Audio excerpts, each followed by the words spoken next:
देखो लोग पूछते हैं ये छठ में ऐसा क्या है। पर्व तो और भी बहुत हैं, कैसे बताएं इन्हें माँ कि सनातन की सभ्यता और संस्कृति को संजोए छठी मैया के स्वागत में हम मगरूर बहुत हैं। नमस्कार दोस्तों, आप सुन रहे हैं रेडियो भारती और मैं हूं आपकी होस्ट ऐश्वर्या। और मैं हूं मुस्कान। और आज है छठ का तीसरा दिन जिसको संध्या अर्घ कहते हैं। आइए शुरुआत करते हैं इस पावन दिन की छठ के एक गीत से।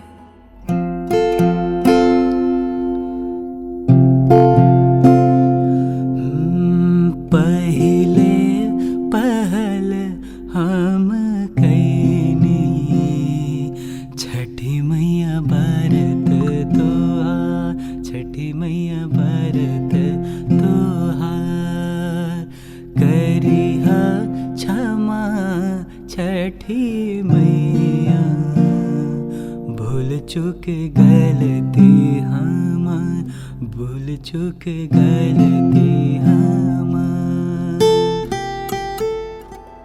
वैसे तो तीसरे दिन सूर्य देवता की आराधना शाम में अर्घ देकर की जाती है, लेकिन इसकी तैयारी सुबह से ही आरंभ हो जाती है। सुबह उठते ही सबका पहला सवाल होता है कि प्रसाद आखिर कब तक तैयार हो जाएगा, क्योंकि इस महाप्रसाद का इंतजार हम यूपी, बिहार, झारखंड वाले पूरे साल करते हैं।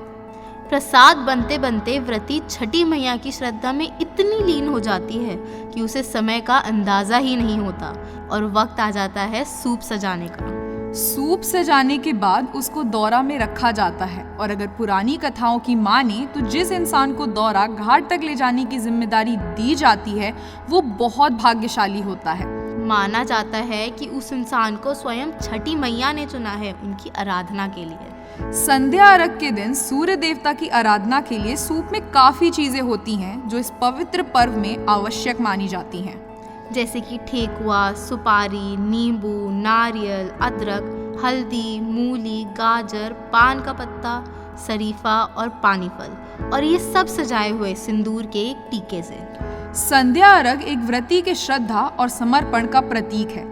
अर्घ देने के बाद व्रती अपने परिवार की सुख और शांति की कामना करती है। अर्घ देकर पूरे परिवार की वापसी के बाद सब एक साथ मिलकर कोसी भरते हैं।